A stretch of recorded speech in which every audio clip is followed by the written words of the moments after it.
Hi, இது வந்து பொங்கல் அன்றைக்கி எடுத்த விலாக் தான். லஞ்ச் வந்து நம்ம வந்து வெஜ்ஜு தான் சமைக்கணும் அப்படின்னு சொல்லிட்டு உளுந்தனா ஊற போட்டுருணும். ஏன்னா வந்து உளுந்த வடை ட்ரை பண்ணி பார்ப்போம் அப்படின்னு சொல்லிட்டு. அப்புறமேட்டு முட்டைக்கோஸு, அப்புறமேட்டு கேரட்டு, பீன்ஸ் அதெல்லாம் போட்டு வந்து இந்த கல்யாணத்துலனா பொரியல் பண்ணுவாங்களா, அது மாதிரி பண்ணியாச்சு.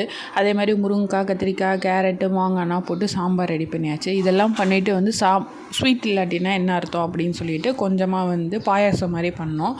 ஓட்டை போட்டு எப்படியாவது ஒரு உளுந்த வடையை போட்டுருன்னு தான் நினச்சேன். ஒரு கூட வரல. அதனால் சின்ன சின்ன உருண்டை மாதிரி போட்டுட்டு நல்லா சுட சுட சாப்பாடு வந்து ஃபஸ்ட் டைம் இப்போ தான் நாங்கள் வந்து வடிக்கிறோமே. ஏன்னா எப்போயுமே குக்கரில் தான் வைப்போம். அதனால் இந்த தடவை வந்து வடிக்கலாம் அப்படின்னு சொல்லிட்டு வடிச்சிட்டு சாம்பார் அதெல்லாம் போட்டு வடை, அதுக்கப்புறம் பாயாசம்லாம் வச்சு அட்டகாசமாக சாப்பிட்டோம். அப்பளமும் பொரித்தோம், மறந்துட்டேன். ஆக்சுவலி வந்து என்ன தான் நான்வெஜ் சாப்பிட்டாலும் இந்த மாதிரி வச்சு சாப்பிட்றப்ப பார்த்திங்கன்னா வந்து ரொம்ப ஹாப்பியாக இருந்துச்சு. அதுக்கப்புறம் அந்த பாயாசத்தில் வந்து கொஞ்சம் அந்த அப்பளம்லாம் போட்டு மொறுன்னு சாப்பிட்டோம். ஆக்சுவலி இதெல்லாம் பண்ணுறதுக்கு டைம் ஆச்சு. ஆனால் வந்து சாப்பிட்டதுக்கப்புறமேட்டு ஒரு நல்ல தூக்கம். பொங்கலோட